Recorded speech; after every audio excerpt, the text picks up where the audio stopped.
সাল্লাল্লাহু আলাইহি ইসলামের উপরে প্রাণ ভরে উচ্চ কণ্ঠে আপনাকে বিসমিল্লাহির রহমানির রহিম। আমাদের দর্শক শ্রোতা যারা আমাদেরকে দেখছেন, আপনার প্রশ্নটা অত্যন্ত সঙ্গত এবং গুরুত্বপূর্ণ যে যেখানে আমাদের কোরআন এক, আল্লাহ এক, রসুল এক, তাহলে বিভিন্ন ক্ষেত্রে আমাদের এত ডিভাইডেশন কেন, এত এত মাযহাব কেন? মাযহাবের যে বিষয়টা সেটা একটা ভিন্ন বিষয়, আর মাসআলাগত মতভেদ বা মতভিন্নতা সেটা একটি ভিন্ন বিষয়। আর আজকে বর্তমান যে পরিবেশ পরিস্থিতিতে আমরা বসবাস করছি, মাসআলাগত মতপার্থক্য থাকা, এটা আউলিয়া কেরামের যুগে ছিল, পূর্বেকার যুগে আলেমদের যুগে ছিল, যার কারণেই ভিন্নতার জন্য চারটি মাযহাব এসছে: হানাফি, শাফিঈ, মালিকি এবং হাম্বলি। একটা বিষয় এখানে অনস্বীকার্য, সেই বিষয়টি হলো সকল মাযহাবগুলোই কিন্তু কোরআন এবং সুন্নাহর মতাদর্শ কেন্দ্রিক। এই বিষয়ে কিন্তু কারো মধ্যে কোনো দ্বিমত নেই। অর্থাৎ ইসলামের যে মৌলিক বিষয়গুলো আছে, এই সকল মৌলিক বিষয়ে কারো মধ্যে কোনো মতপার্থক্য নেই। বাকি যে মতপার্থক্য, এখন আপনি যেটা বুঝাতে চেয়েছেন যে আমাদের সমাজে এই একই বিষয় নিয়ে, যেমন আজকে আমরা মিলাদুন্নবী করছি, অন্য কেউ করছে না, এই বিষয়গুলো আসলে কিছুটা আসে হলো আপনার মতবিরোধ থেকে আসে। যেমন দেখুন, ঈদে মিলাদুন্নবীর বিষয়টি কিন্তু একেবারে একটি মৌলিক বিষয়। আপনার ছেলে মেয়ে হচ্ছে, আপনি কি খুশি হবেন না? এই খুশির আরবি সংজ্ঞাই হলো ঈদ। এই খুশির আরবি সংজ্ঞাই হলো ঈদ। তা এখন আমার ছেলে মেয়ে হচ্ছে আনন্দিত। কিছুদিন আগে আমাদের রেজাল্ট পাবলিশড হয়েছে, এই ন্যাশনাল পরীক্ষা। আমরা আনন্দ প্রকাশ করেছি, আমাদের ছেলে মেয়েরা খুশি, স্বাভাবিক বিষয়। ভেরি সিম্পলি, নবীজি এসছেন উম্মত হিসেবে, আমরা খুশি হব, এটাই স্বাভাবিক বিষয়।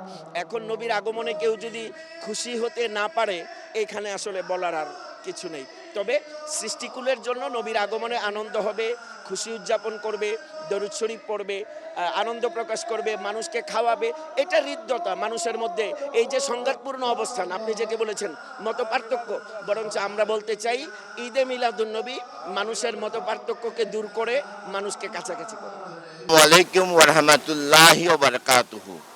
আসলে কোনো মানুষের মৃত্যু নাই, সে মুসলমান হোক, হিন্দু হোক, বৌদ্ধ হোক, মানুষের রুহের কোনো মৃত্যু নাই। আলমে জাহের থেকে আলমে বারজাকে যায়, এক দুনিয়া থেকে আরেক দুনিয়াতে যায়।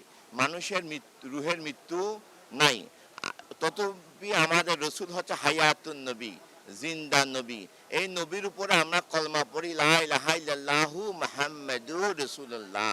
মৃত মানুষের উপরে কলমা পড়া কোনো জায়েজ নাই। এবং আল্লাহ নবীকে কোরআনে শাহেদ বলেছেন, আমাদের সাক্ষী। এবং হাশরের মাঠে আমাদের আপনাদের সকলের সমস্ত আমল নামার সাক্ষী হিসেবে রসুলকে উপস্থাপন করার জন্য আল্লাহ অনুমতি দেওয়া হবে। আজকে এই মাহফিলের মূল উদ্দেশ্য হচ্ছে, আল্লাহ পবিত্র কোরআনে সূরা আহজাবের মধ্যে জানিয়ে দিয়েছেন, বিসমিল্লাহির রহমানির রহিম, ইন্নাল্লাহা ও মালাইকাতাহু ইউসাল্লুনা আলান নবী ইয়া আইয়ুহাল্লাযিনা আমানু সাল্লু আলাইহি ওয়া সাল্লিমু তাসলিমা। আল্লাহ নিজে বলছেন, আমি আমার ফেরেশতাদেরকে সাথে নিয়ে আমার রাসূলের উপর দরুদ পড়ছি। ইয়া আইয়ুহাল্লাযিনা আমানু, হে আমার ঈমানদার বিশ্বাসী নরনারীরা। আল্লাহ বলেন না ইয়া আইয়ুহাল মুসলিমুন, আল্লাহ বলেন না ইয়া আইয়ুহান নাস।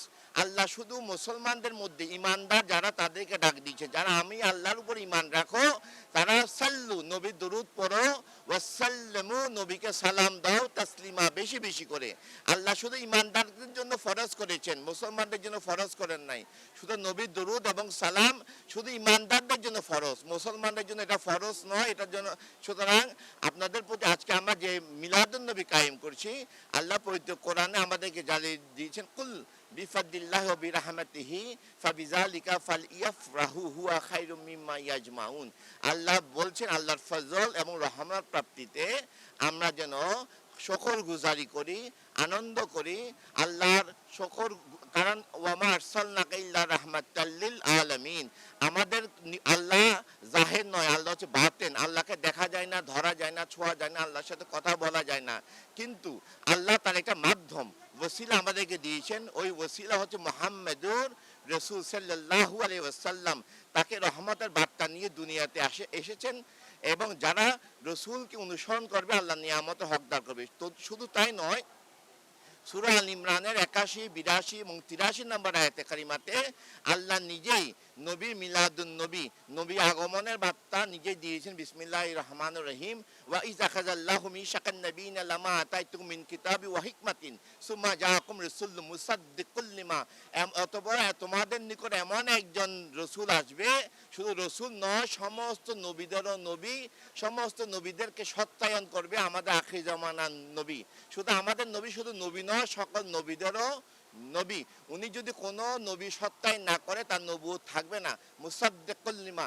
সুতরাং আমরা এই নবীর আগমনের বার্তা আমাদের সুসংবাদ দিয়েছেন স্বয়ং রব্বে করিম রুহের জগতে আরশে আজিমে সমস্ত পয়গম্বরদের নিকট আল্লাহ নিজে ওয়াদা দিয়েছেন, ওয়া ইজ আখাযাল্লাহু মিসাকান নাবিয়িনা লামা আতাইতুম মিন কিতাবি ওয়া হিকমাতিন, তোমাদেরকে যে আমি নবুয়তের নিয়ামত এবং আসমানি কিতাব দিব, এটা দেওয়ার পূর্বে আগে আমার সাথে ওয়াদাবদ্ধ করো, তোমাদের নিকট এমন একজন নবী আসবে যে নবীকে সাহায্য করবা, যে নবী শুধু নবী নয় এবং ওই নবীর উপর ঈমান আনবা এবং ওই নবীর উপর ঈমান আনবা এবং ওই নবীকে সাহায্য করবা এবং তোমার এবং শুধু ওই নবী নয়, ওই নবী তোমাদেরকে সত্যায়নও করা হবে।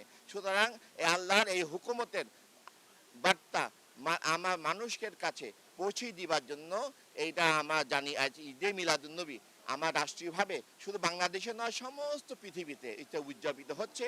যারা বলে নবীর মিলাদুন নবী বেদাত, আসলে এরা দুশমনের রসুল, গোস্তাকের রসুল, বেয়াদবের রসুল। যারা আল্লাহ তো হাজির নয়, আল্লাহ হচ্ছে বাতেন। সুতরাং নবী আল্লাহ রসুলকে যারা ইজ্জত করে না, সম্মান করে না, এরা মুসলমান হইতে পারে, মুমিন হইতে পারে না।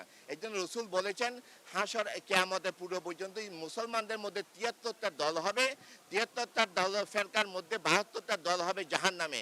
এরা রোজা রেখে নামাজ পড়ে কোরআন শরীফ তেলাওয়াত করেও জাহান্নামে যাবে শুধু রসুলের সাথে বেয়াদবি করার কারণে।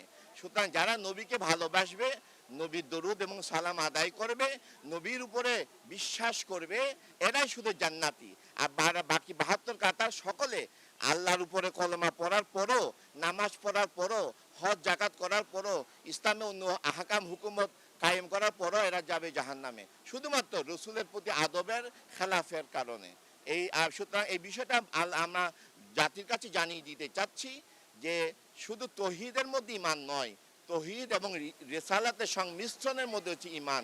এই জন্য লা ইলাহা ইল্লাল্লাহ হচ্ছে তৌহিদ, মুহাম্মাদুর রাসূল সাল্লাল্লাহু আলাইহি ওয়াসাল্লাম এটা হচ্ছে রিসালাত। তৌহিদ এবং রিসালাতের সব মিশ্রণ হচ্ছে ঈমান। শুধু লা ইলাহা ইল্লাল্লাহ বলে এক আল্লাহ একাত্মবাদের উপর সাক্ষী দিলে ঈমান পরিপূর্ণ হয় না। তাহলে তো আল্লাহ একাত্মবাদের সাক্ষী পৃথিবীর সমস্ত ধর্মগ্রন্থে আসছে এবং আদম লা ইলাহা ইল্লাল্লাহ আদম শফিউল্লাহ, ঈসা রুহুল্লাহ, সমস্ত পয়গম্বরদের নামে তাদের উম্মতটা কলমা পড়েছেন। শুধু আমাদের নবীর উপরে যারা কলমা পড়বেন তাদেরকে আল্লাহ কবুলিয়ত এবং মকবুলিয়ত দান করবে। আল্লাহ আমাদের নিয়ামতের শুকরগুজারি করার তৌফিক দান করুক, আমিন। আজকে নবীর দরুদ এবং সালাম, নবীর দরুদ এবং সালামের শুকরগুজারি আল্লাহর ইবাদতের মাধ্যমে, বন্দিগির মাধ্যমে, জিকিরের মাধ্যমে, রসুলের দরুদ এবং সালামের মাধ্যমে আল্লাহর দরবারে শুকরগুজারি করা।